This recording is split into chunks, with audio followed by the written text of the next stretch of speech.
Hello dear learners, मेरा नाम कृष्णा है और मैं आप सभी स्टूडेंट्स का, सभी लर्नर्स का आपकी अपनी class English by Krishna sir में स्वागत करता हूँ। ये जो हमारी क्लास है particularly UP board 10th class के लिए है, लेकिन इसमें ऐसा कोई भी स्टूडेंट ज्वाइन कर सकता है जो अपनी इंग्लिश को बेटर करना चाहता है। जैसा कि आप देख रहे हैं मेरे हाथ में इस समय ये बुक है, a new style of general English for class 10th, जो कि यूपी बोर्ड की मोस्ट पॉपुलर बुक्स में से एक है और ज़्यादातर सभी यूपी बोर्ड के स्कूल्स में ये बुक प्रिस्क्राइब की जाती है। तो आज हम अपनी इस बुक के पेज नंबर 19 पर आपको लिए चलते हैं, क्योंकि जो टॉपिक हमारा चल रहा है वो है सेंटेंसेज एंड देयर रीऑर्डरिंग। ये टॉपिक आजकल हम स्टडी कर रहे हैं। जो स्टूडेंट्स पहले से ही हमारे इस क्लास का पार्ट हैं, स्टार्टिंग से ही हमें ज्वाइन किए हैं, तो उन्हें अच्छे से पता है कि हम यहाँ पर ये जो बुक है a new style of general English class 10th और क्लास 12th के जो भी ग्रामेटिकल कॉन्सेप्ट्स हैं, जो भी चैप्टर्स हैं, सबको वन बाई वन एक सीरीज में डिस्कस करते हैं, हर पॉइंट को एक्सप्लेन करते हैं और जितने भी आपके डाउट्स होते हैं हर एक डाउट को बहुत ही सिंपल लैंग्वेज में एक्सप्लेन करते हैं। तो इसी सीरीज में आज जो हमारा टॉपिक है वो टॉपिक, जैसा कि स्क्रीन पर देख रहे हैं, जीरेंड एंड इन्फिनेटिव, उसको एक्सप्लेन करने के लिए मेरे पास ये नोटबुक भी है। मैं फिर से एक्सप्लेन कर दूं हम कौन सी बुक इस समय डिस्कस कर रहे हैं, a new style of general English class 10th, और इसका आपको पेज नंबर 19 ओपन करना है। तो अपनी इस बुक में पेज नंबर 19 पर आपको टॉपिक दिया गया है, टॉपिक नंबर 25-26, जिसका टाइटल है जीरेंड एंड इन्फिनेटिव। तो ये टॉपिक हम डिस्कस करने वाले हैं। ये हम आपको पढ़ाएंगे कि जीरेंड क्या होता है और किस तरीके से आप इससे रिलेटेड एक्सरसाइजेज को सॉल्व कर सकते हैं। तो topic number 25, जीरेंड and infinitive. First of all आप सोच रहे होंगे स्टूडेंट्स कि ये जीरेंड है क्या। जीरेंड एक स्पेशल फॉर्म ऑफ वर्ब है जो वर्ब का स्ट्रक्चर होते हुए भी काम किसका करता है, ये नाउन की तरह वर्क करता है। जिस तरह से हम अपने सेंटेंस में मोस्टली सब्जेक्ट जब लेते हैं तो वो नाउन या प्रोनाउन लेते हैं, लेकिन कई बार जीरेंड आपके सेंटेंस में सब्जेक्ट का रोल प्ले कर सकता है। तो यहाँ हम जैसा कि इस टेबल में देख रहे हैं, टेबल नंबर 5 में उन सेंटेंसेस को डिस्कस करेंगे जहाँ पर सब्जेक्ट क्या है, जीरेंड। इस सीरीज में क्योंकि हम पहले कई क्लास ले चुके हैं और हम एक्सप्लेन कर चुके हैं अपने स्टूडेंट्स को, किसी भी सेंटेंस को हम 2 पार्ट्स में डिवाइड कर सकते हैं, सब्जेक्ट और प्रेडिकेट। ओके, और सब्जेक्ट मोस्टली आपके या तो नाउन होते हैं या प्रोनाउन, लेकिन ऐसा ही हो ये जरूरी नहीं है।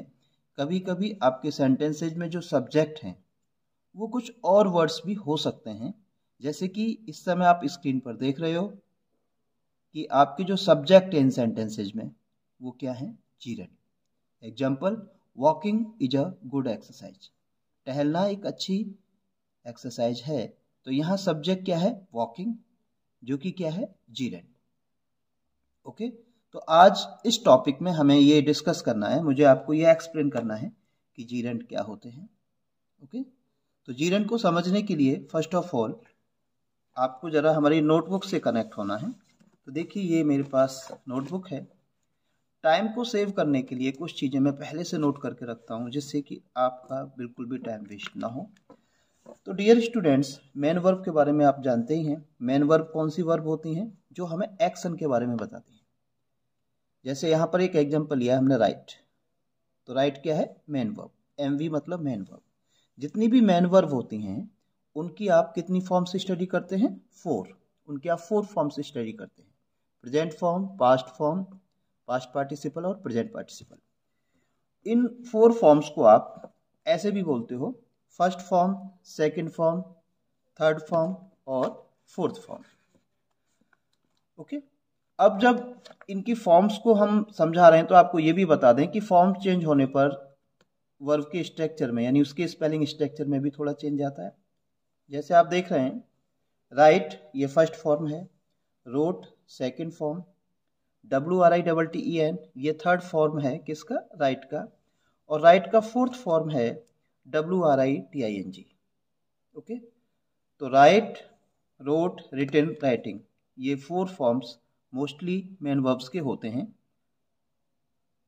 First second third fourth. First form को आप प्रेजेंट फॉर्म भी कहते हैं, जिसे आप सेकंड फॉर्म कहते हैं उसको पास्ट फॉर्म भी कहा जा सकता है, और थर्ड फॉर्म को पास्ट पार्टिसिपल फॉर्म भी कहा जाता है, और फोर्थ फॉर्म को प्रेजेंट पार्टिसिपल भी कहा जाता है। तो यहाँ आप देख रहे हैं कि कोई भी मेन वर्ब हो, मोस्टली मेन वर्ब्स को हम 4 फॉर्म्स में स्टडी करते हैं, फर्स्ट सेकंड थर्ड फोर्थ, जिनको हम प्रेजेंट फॉर्म, पास्ट पार्टिसिपल और प्रेजेंट पार्टिसिपल भी कहते हैं। अब हमें फोकस करना है सिर्फ और सिर्फ किस पर, फर्स्ट फॉर्म पर। तो जब आप फर्स्ट फॉर्म के बारे में स्टडी करते हैं तो यहाँ मैं आपको बता दूं कि मोस्टली वर्ब्स जो होती हैं वो मैं बता चुका हूँ, उनकी 4 फॉर्म्स होती हैं, लेकिन इन 4 फॉर्म्स में से केवल फर्स्ट फॉर्म ही ऐसी है जिसके अंदर 2 वर्जन्स होते हैं। वो 2 वर्जन्स क्या हैं, सिंगुलर और प्लूरल। ये 2 पार्ट्स हम पढ़ते हैं फर्स्ट फॉर्म के अंदर। तो सिंगुलर फॉर्म कौन सी होती है, सिंगुलर वर्जन कौन सा होता है फर्स्ट फॉर्म का, जिसमें आप एस या एस लगाते हैं, और ये सिंगुलर सब्जेक्ट के साथ यूज होती है। और प्लूरल फॉर्म जो होती है उसमें एस या एस नहीं होता। तो जो फर्स्ट फॉर्म के अंदर विदाउट एस या एस वाला जो फॉर्म होता है, यानी प्लूरल फॉर्म जो होता है फर्स्ट फॉर्म में, वो क्या होता है, बेस फॉर्म। ओके, तो जीरेंट क्या है, बेस फॉर्म में आईएनजी लगाने से बनता है। जैसे हमारा बेस फॉर्म है राइट, राइट में हमने आईएनजी अटैच किया, वर्ड क्या बना, राइटिंग। ओके, तो ये राइटिंग डेवलप हुआ है राइट में आईएनजी लगाने से। अब यहाँ आप सोच रहे होंगे कि राइट में ई आता है लेकिन राइटिंग में टी के बाद ई नहीं है। तो आगे हम डिस्कस करेंगे आगे के चैप्टर्स में, बहुत सारी जो फर्स्ट फॉर्म होती हैं बेस फॉर्म, जब उनको हम आईएनजी फॉर्म में कन्वर्ट करते हैं तो उसमें अलग अलग वर्ड्स के साथ थोड़ा अलग तरीके से रिजल्ट आता है। कुछ में हमें लास्ट लेटर की डबलिंग करनी होती है, और जिन जिन वर्ब्स के लास्ट में ई आता है तो अक्सर वो ई डिलीट हो जाता है जब हम बेस फॉर्म के अंदर आईएनजी अटैच करते हैं। तो लास्ट लेटर अगर ई है तो वो डिलीट हो जाता है, राइट, और सेकंड लास्ट लेटर में हम आईएनजी लगा देते हैं, WRITING, जैसा यहाँ किया है। तो जो जीरेंड है वो बेस फॉर्म में आईएनजी लगाने से बनता है। लेकिन हम ये नहीं कह सकते कि जो भी आईएनजी फॉर्म वाली वर्ब है वो जीरेंड ही होगी। जीरेंड उससे कहेंगे हम जब ये स्ट्रक्चर आईएनजी फॉर्म वाला जो वर्ब है, जब ये वर्ब किसका फंक्शन करे, ये नाउन की तरह फंक्शन करे। यानी है तो ये वर्ब लेकिन सेंटेंस में ये किस तरह से यूज हो, जैसे नाउन यूज होता है, यानी सब्जेक्ट या ऑब्जेक्ट की पोजीशन में जब ये यूज होता है तो हम इस आईएनजी फॉर्म वाले वर्ड को, इस वर्ब को हम क्या बोलते हैं, जीरेंड। तो जीरेंड इसे तब कहा जाएगा जब ये 2 कंडीशन हमारी क्लियर हो। और वो 2 कंडीशन क्या हैं, एक तो वर्ड कौन सा हो, आईएनजी फॉर्म वाला हो, ओके, और वो किस तरह से यूज हो रहा हो, नाउन की तरह यूज हो रहा हो। अगर ये 2 कंडीशन हैं, वो नाउन की तरह यूज हो रहा है, तो हम उसको क्या बोलेंगे, जीरेंड, GERUND। तो ये जीरेंड हमारे सेंटेंस में सब्जेक्ट का रोल भी प्ले कर सकते हैं और ऑब्जेक्ट का भी। तो आपको समझ में आया होगा जीरेंड क्या है। जीरेंड स्पेशल फॉर्म ऑफ वर्ब है, ओके, आईएनजी फॉर्म वाली वर्ब है ये, लेकिन इसका फंक्शन नाउन की तरह होता है, ये नाउन की तरह काम करता है हमारे सेंटेंस में, और हम इसे अपने सेंटेंस में जब सब्जेक्ट या ऑब्जेक्ट की तरह यूज करते हैं मोस्टली, तब हम इस स्पेशल फॉर्म की जो वर्ब है आईएनजी फॉर्म वाली, इसको हम जीरेंड कहते हैं। ओके, अब हम अपने इस टेबल में देखें बुक के अंदर, walking is a good exercise. तो यहाँ पे वॉकिंग क्या है, जीरेंड। स्मोकिंग इज हार्मफुल, धूम्रपान नुकसानदायक है। यहाँ पर सब्जेक्ट क्या है, स्मोकिंग, जो कि जीरेंड है। स्विमिंग इज यूजफुल, तैरना उपयोगी है। इस सेंटेंस का ये सेंस है और यहाँ सब्जेक्ट क्या है, स्विमिंग। सीइंग इज बिलीविंग, यानी देखकर ही यकीन होता है। ये एक सेंटेंस है प्रेजेंट इंडेफिनिट का और इसमें सब्जेक्ट क्या है, सीइंग। तो आप देख रहे हैं इस टेबल के अंदर आपको 4 सेंटेंस दिए गए हैं और इन 4 के 4 सेंटेंसेज में आपके सब्जेक्ट क्या है, walking, smoking, swimming, seeing. Walking किससे बना है, वॉक में आईएनजी लगाने से। ओके, जो फर्स्ट फॉर्म है उसमें आईएनजी लगाने से। Smoking plus ing, sorry smoke plus ing क्या बना, स्मोकिंग। ऐसे ही स्विमिंग बना है स्विम प्लस आईएनजी से और सीइंग बना है सी प्लस आईएनजी से। ओके, तो ये हैं तो वर्ब, लेकिन हमारे सेंटेंस में ये फंक्शन किसका कर रहे हैं, नाउन का। रोल किसका प्ले कर रहे हैं, ये सब्जेक्ट का। तो जब ये सब्जेक्ट या ऑब्जेक्ट इस तरह का रोल प्ले करते हैं सेंटेंस में, यानी नाउन का फंक्शन करते हैं, तो इन वर्ब्स को हम क्या कहते हैं, जीरेंड।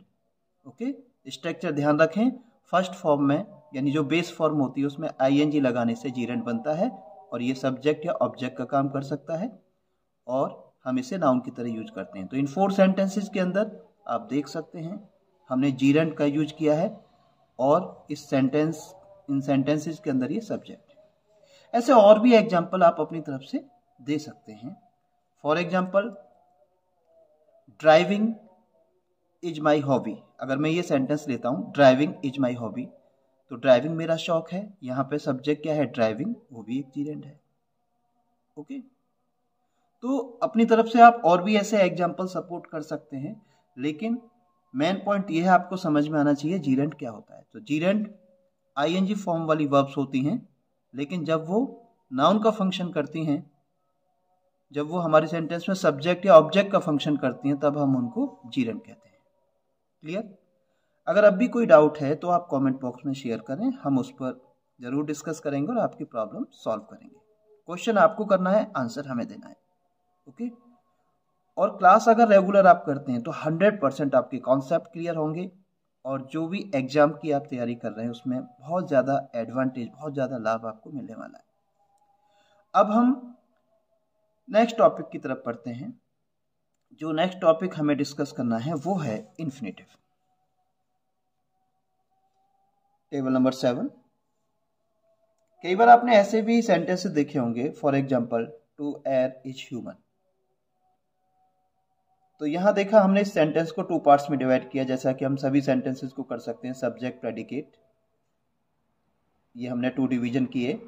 लेकिन यहां पर सब्जेक्ट जीरेंड नहीं है, यहां पर सब्जेक्ट का स्ट्रक्चर देखिए बिल्कुल अलग है।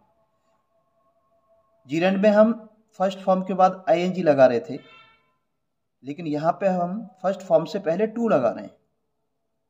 तो आपको समझ में आना चाहिए कि इन्फिनेटिव का जो स्ट्रक्चर है आप कैसे पहचानेंगे। इन्फिनेटिव है, वर्ब की फर्स्ट फॉर्म से पहले, बेस फॉर्म से पहले टू का यूज होगा। और इसमें भी ये बात ध्यान रखें कि इनको भी हम सब्जेक्ट या ऑब्जेक्ट की तरह यूज करते हैं, यानी एज ए नाउन यूज कर रहे होते हैं। ओके, तो उस कंडीशन में इन फॉर्म्स को हम क्या बोलते हैं, इन्फिनेटिव। स्ट्रक्चर क्या है, to plus first form of the verb, verb की फर्स्ट फॉर्म, और इसका यूज सब्जेक्ट की तरह या ऑब्जेक्ट की तरह हमारे सेंटेंस में होता है, यानी नाउन की तरह हम इनको यूज करते हैं, तो हम इनको इन्फिनेटिव कहते हैं।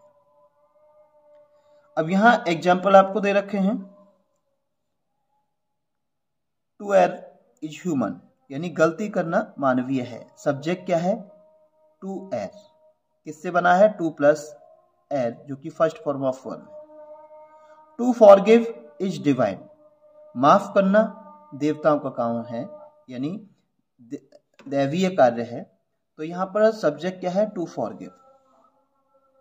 टू स्मोक इज हार्मफुल, धूम्रपान करना नुकसानदायक है। तो ये किससे बना है, सब्जेक्ट हमारा टू स्मोक से। टू स्मोक यहाँ पे सब्जेक्ट है और इसका स्ट्रक्चर क्या है, to plus first form of verb smoke.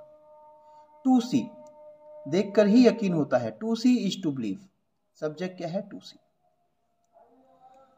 तो वर्ब की फर्स्ट फॉर्म से पहले अगर हम टू लगाते हैं तो ये इन्फिनेटिव का केस हो जाता है। लेकिन मेन पॉइंट आप जो ध्यान रखें वो यही है कि आपको ये बिल्कुल क्लियर हो जाना चाहिए कि जो स्ट्रक्चर है इन्फिनेटिव का स्ट्रक्चर आपने अगर समझ लिया तो आप कंफ्यूज नहीं होंगे। इन्फिनेटिव कैसे बनते हैं? टू प्लस किया जाता है किसमें? मेन वर्ब फर्स्ट फॉर्म में। मेन वर्ब फर्स्ट फॉर्म यानी जो प्रेजेंट फॉर्म होती है, ओके, जो बेस फॉर्म होती है। बेस फॉर्म हमने किसे कहा? जो फर्स्ट फॉर्म के अंदर भी जो प्लूरल फॉर्म होती है, उसमें अगर आप पहले टू लगा देते हैं तो क्या बन जाता है? इन्फिनेटिव। ओके, और ये भी हमारे सेंटेंस में कैसे यूज किए जा सकते हैं? इन्फिनेटिव सब्जेक्ट की तरह। यहां एक इंपॉर्टेंट पॉइंट आपको हम ये बताना चाहेंगे कि बहुत सारे सेंटेंसेज में आप ऐसा कर सकते हैं कि एक ही सेंटेंस को, एक सिंगल सेंटेंस को आप दो तरीके से प्ले कर सकते हैं। आप उसी सेंटेंस को जीरेंड की हेल्प से भी प्ले कर सकते हैं, आप उसमें जीरेंड का यूज भी कर सकते हैं, और उसी सेंटेंस में आप इन्फिनेटिव का भी यूज कर सकते हैं। ऐसा बहुत सारे सेंटेंसेज में हो सकता है। फॉर एग्जाम्पल, अभी हमने यहां पर एक एग्जाम्पल लिया, to see is to believe. इसका सेंस है देख कर ही यकीन होता है।